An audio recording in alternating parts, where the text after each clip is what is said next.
एकादेशमा एउटा धेरै ठुलो र हरियो भरियो जङ्गल थियो। त्यहाँ ठुला ठुला रुखहरू थिए अनि एउटा सुन्दर खोला पनि बग्थ्यो। त्यही जङ्गलको माझमा एउटा बलियो सिंह बस्थ्यो।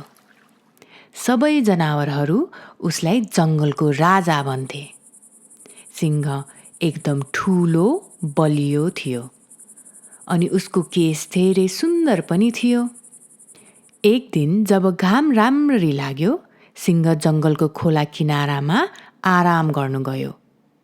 ऊ एउटा ठुलो रुखमुनि सुत्न थाल्यो। जङ्गल एकदम शान्त थियो अनि खोलाको आवाज सुन्दै सिंह घुर्र घुर्र गर्दै निन्द्रामा हरायो। त्यही बेला रुखको दुलोबाट एउटा सानो मुसा बाहिर निस्कियो। ऊ एकदम चञ्चले थियो। यता उता हेर्दै थियो।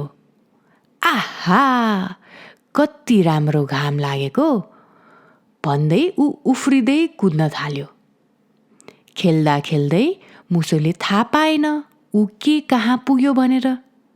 उसले सोच्यो, यो कस्तो रमाइलो र नरम ठाउँ हो।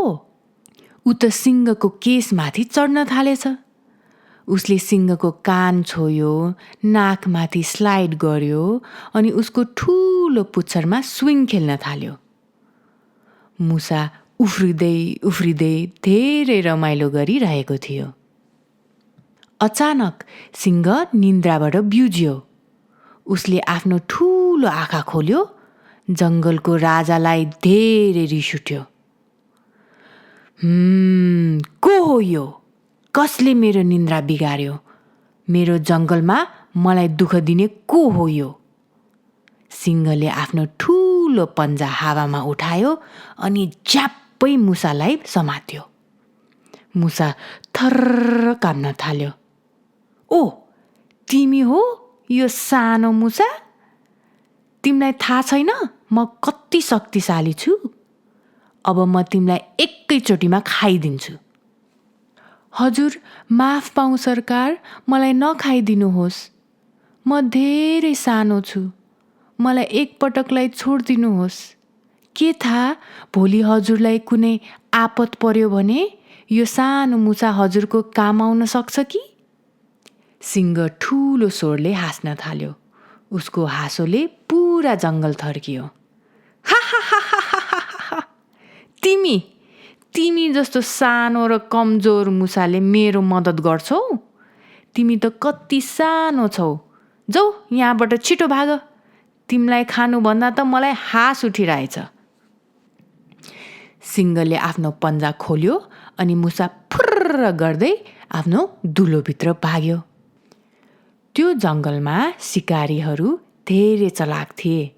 उनीहरूले जनावरहरू समात्न धेरै ठाउँमा जालहरू बिछाएका थिए।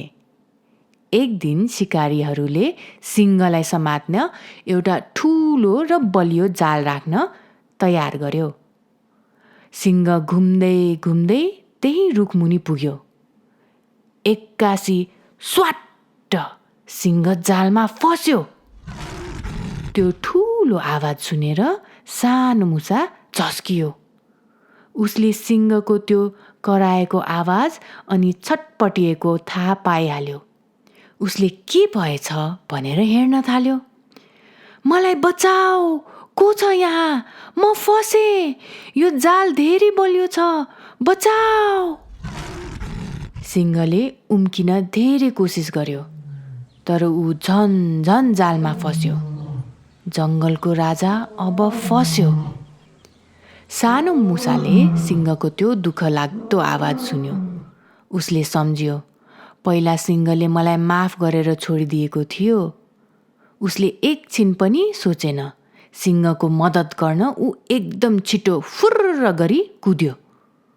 ऊ रुखबाट उफ्रिँदै तुरुन्तै सिंह भएको ठाउँमा पुग्यो। नडराउनुहोस्, म आइपुगेँ। म हजुरलाई जालबाट अहिले नै बाहिर निकाल्छु। मुसोले आफ्नो तिखो या शार्प दाँतले जालको डोरीहरू खट खट खट गर्दै टोक्न थाल्यो। बिस्तारै सबै जाल खुल्यो। सिंह जालबाट बाहिर निस्क्यो।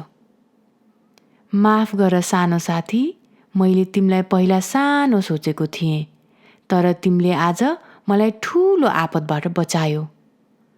त्यो दिनदेखि ठुलो सिंह अनि सानो मुसा साथी भए। यो कथाको शिक्षा या मोरल अफ द स्टोरी, ठुलो होस् या सानो, कुनै दिन सबैको मद्दत चाहिन सकिन्छ। त्यसैले कसैलाई पनि सानो नठानौ।